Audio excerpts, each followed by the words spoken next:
This is a Phantom manufactured as an ultralight in 1983. This one is a 1983 version of it. It is now registered as an experimental light sport.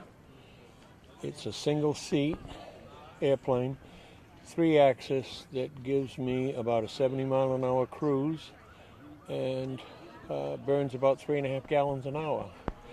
It's a very comfortable flying airplane. It's nice and light and responsive, and it works out quite well from what I want to do with aviation. At this point in my life, I'm 72 years old, and I take flying as something that's done for pure recreation. I go out and enjoy myself doing it. It falls into the same category as riding my motorcycle. I used to ride a motorcycle. So, is there a weight limit on these? No, there isn't any weight limit. Well, there's a gross weight limit on it. It can't weigh overall more than 1,320 pounds. Now, is that with the pilot or? That's total gross weight. The aircraft and people in it and luggage and fuel and everything else cannot weigh more than 1,320 pounds for light sport. It can't exceed a level flight full power speed of 120 knots, which is 138 miles an hour, and you must fly at less than 10,000 feet and maintain visual reference to the ground. You can't fly VFR on top, you can't fly in instrument conditions. You must have visual flight rules and be under 10,000 feet while you're flying. Now, simply because I can't see the plane right now, and I will take pictures of it afterwards, how many people, could you fit 2 people in it? No, this is a single just seat. Single. There is a version of this airplane that is a 2-seater, but this one is a single seat version. Both of my experimentals are single seat. I don't want to have to put up with somebody yapping about how I'm flying, so I fly alone. Kind of like a backseat driver. No backseat drive, not allowed, not allowed. Now, you said you built this. Yes, I rebuilt it 6 years ago when I bought it, and I rebuilt it 3 years ago when I licensed it as an experimental light sport. Now, what kind of license do you have? I have a private pilot's license. Because I'm flying as a light sport pilot, I use a driver's license in lieu of a third-class medical.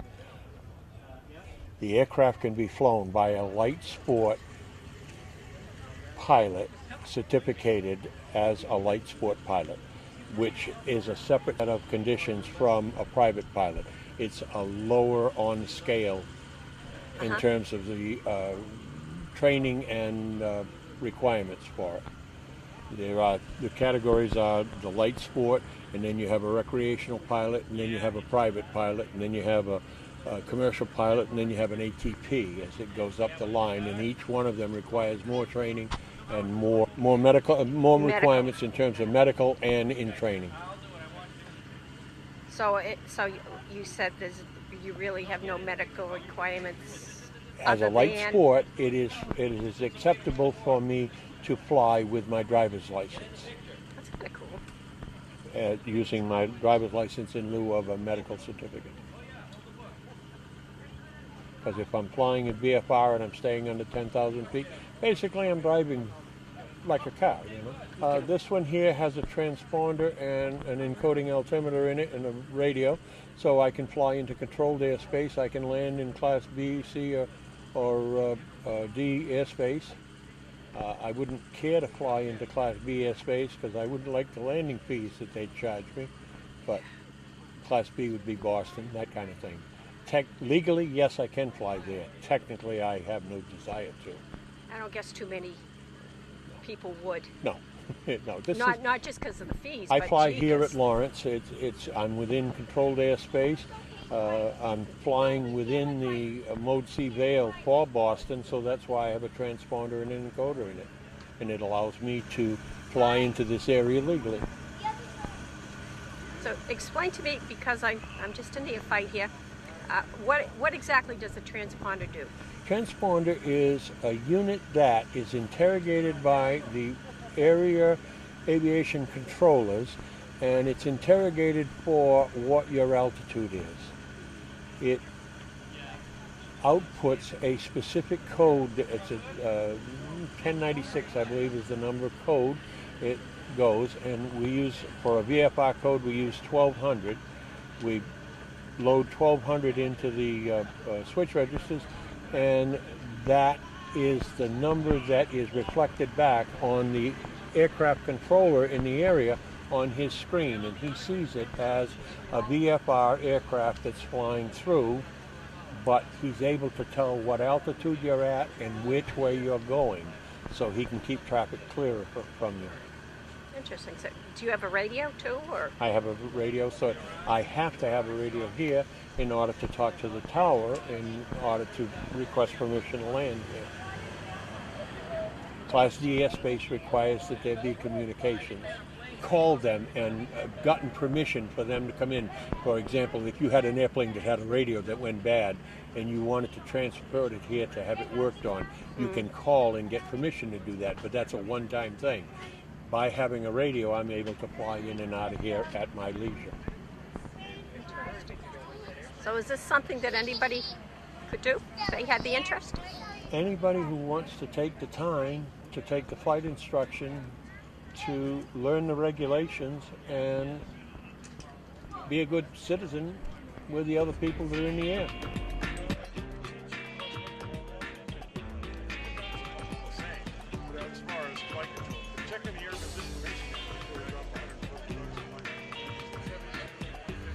Yep.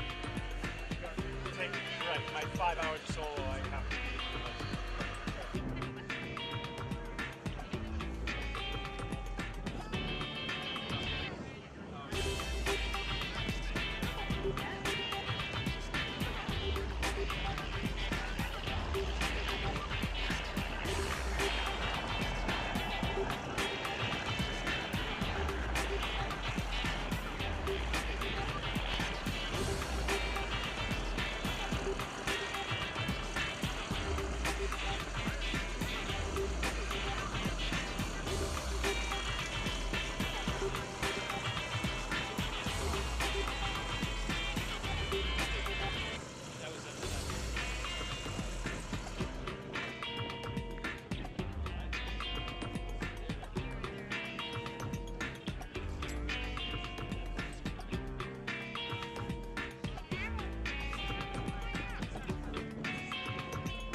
I got it. Fly. You said that was really fun.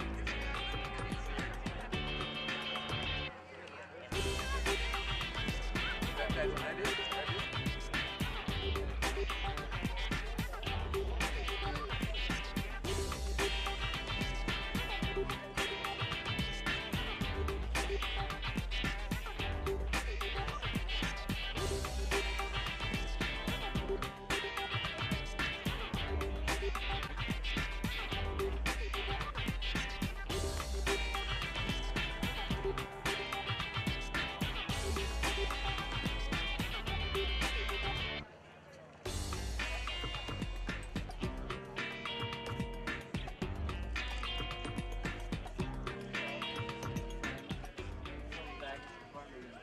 Okay, this is a Vans RV-8, and it's a two-place, all aluminum aircraft. The kit comes from a company called Vans in Portland, Oregon, and I built it over a period of about 8 years from what we call a standard kit, which is you get a bunch of boxes with sheet metal and aluminum in it, and you begin fabricating it from there. The reason that I ended up with this airplane was I've had 4 or 5 other airplanes, and over the years with these airplanes, my wife is a reluctant flyer, and I've usually end up only flying the airplane myself or with someone else who's a pilot or loves aviation. And I had been considering getting and building my own aircraft rather than having a standard aircraft that you see on the ramp every day. And I saw this airplane back in 1998 at the Vans tent in Oshkosh, and I just fell in love with it. And I said, I have to have this airplane. I flew it at Oshkosh and immediately put my money down and started building it. I built the wings and the tail in my basement. I built the fuselage, put the engine on, did all of the instrumentation in my garage, and I followed the advice of a very long time builder, a friend of mine, and he said, Bob, you're not building a museum piece. He said, and if you look at the whole thing, it's kind of intimidating. You know, you're going to build an airplane. That seems intimidating. He said, so just concentrate on the piece that you're doing and put that piece together and then go to the next piece. And it says, eventually you'll run out of parts. And when that happens, you've got an airplane. And that's kind of what happened. One day I looked and said, I've got nothing else left to do except take it down to the airport and finish putting it back together again and go fly it. So it flew in 2007. The paint scheme you see comes from a World War II paint from the 332nd Fighter Group, 100th Fighter Wing, better known as the Tuskegee Airmen. I just saw something on them. That's right. They were black pilots in World War II, and they were very, very impressive. I mean, there's a museum in Atlanta, the 332nd Fighter Museum, that you can go to and read all about these guys. This particular airplane lends itself well to a military scheme. And while I was down at the museum, I saw a picture of this particular airplane scheme that was done on a P-51, and immediately said, that's it. That's what I've got to have. So this particular aircraft paint scheme was on a P-51 flown by a Captain Roscoe C. Brown. He flew this particular P-51 paint scheme in 1944, and he was a combat pilot and shot down 2 aircraft while he was in the service. He then came back to the United States, became a professor, and and still lives in New York, from what I understand. So, and that's my story. I kind of jokingly said before, because it looks so beautiful, you must come out every day and stroke it. Well, yeah, I do. Polish it. I do. Love it. I love it. Yes. I try to keep it nice and clean. It's got a few little bugs on it, which when I get home, immediately when I get home, are going to get cleaned off. And I keep it waxed and shiny. It's a tribute airplane, so I kind of like to keep it that way. I do get to fly it about every week. I try and fly it, and I've flown out to Oshkosh with it in its first year, 2007, and I've gone every year since that in this airplane, taken it out to Oshkosh, and I've flown in their home-built reviews, so it got some recognition while I was out there. So you from this area? I'm from New Hampshire. The airplane's based in Nashua, so I come out of Nashua. I belong to the EAA group here, EAA 106, fabulous people. And when I heard that they were having the LSA fly in, I thought, well, I'll come over and say hi and volunteer. And when I got here, they said, oh, you got to bring the airplane in. And so here it is on display. Okay, the story of my first flight in the RV. As you can see, it's a conventional wheel or conventional design. That is, the main gear are followed by a tail wheel, and so this is called a conventional design, and there aren't many of them around anymore, and so some training is required to be able to handle these airplanes. And I've had some reasonable experience in doing it. Nevertheless, you never know how one of these airplanes is going to handle versus an airplane where the wheel is at the nose. They're a lot easier to handle. So when for my first flight, I had two friends, and I brought them out. This was we were going to do this at 6 o'clock in the morning, so that the tower was not open and there were not a lot of people around. And I gave them each a fire extinguisher. And I said, you stand at one end of the airport, and you go to the other end of the airport. And what we're going to do is I'm going to take the airplane out, and I'm going to take it out onto the runway. And again, tower's closed, nobody's around, so I can take my time. And I said, what I'm going to do is I'm going to put a little power to the engine, I'm going to get the airplane rolling, and I'm going to make sure that I can keep control of it, and it's not going to go off into the weeds anywhere. And then if that's good, I'm going to give it a little bit more power and get it to the point where I can just bring the tail up. And with a conventional aircraft, the tail wheel comes off the ground, and so now you're balancing on the two main wheels. And I'm going to go along and see how well it handles that way. And then I'm going to give it a little bit more, and I'm going to just take it off the ground a little bit, and then I'm going to take the power off, and I'm going to land it, and then we'll finish. And they said, good deal. So sent one out to one end of the airport, sent one guy out to the other end of the airport. And I get in the airplane, and I get it out onto the runway, and I give it a little power, and it starts going down the runway, and I'm keeping nice control on it. And I give it a little bit more power, and the tail comes up, and the next thing I know, I'm about 20 feet in the air. And I said, well, I might as well keep going. So I just added full power and just climbed out. And so now, of course, you want to stay near the airport because this is a brand new airplane. You don't know how it's going to react. And so I'm going to stay near the airport. So I climbed up to above the normal pattern altitude and just started circling the airport. Now, you can imagine, brand new airplane. I've got a death grip on the stick.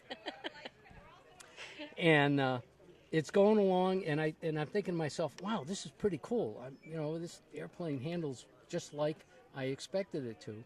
So I trimmed the airplane, which means I took all the control pressures out to the point where it's flying itself, and I just took my hand off the control stick, and the airplane just flew straight as an arrow. And it was the most magnificent feeling. And so I spent about an hour just flying around in the pattern, and then finally came down and landed the airplane, and I had the biggest grin on my face when I landed. And the guys came out running, and they said, oh, that was great. And one of them had taken some movies, and so I still got the movie of my first flight. Your maiden voyage. My maiden voyage, yeah.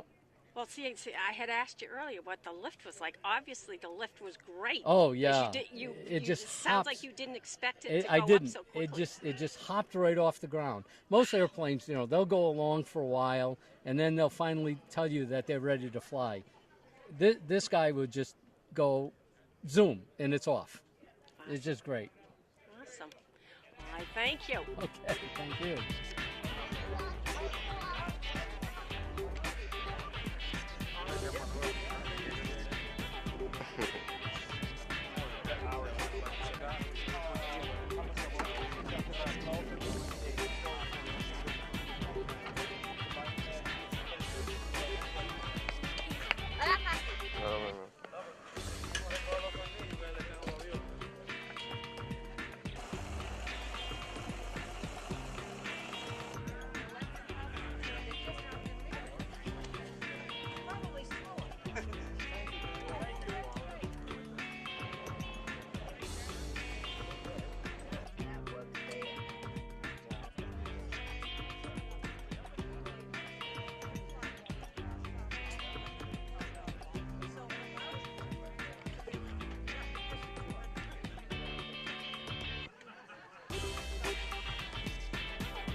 Luckily, he had been working for the government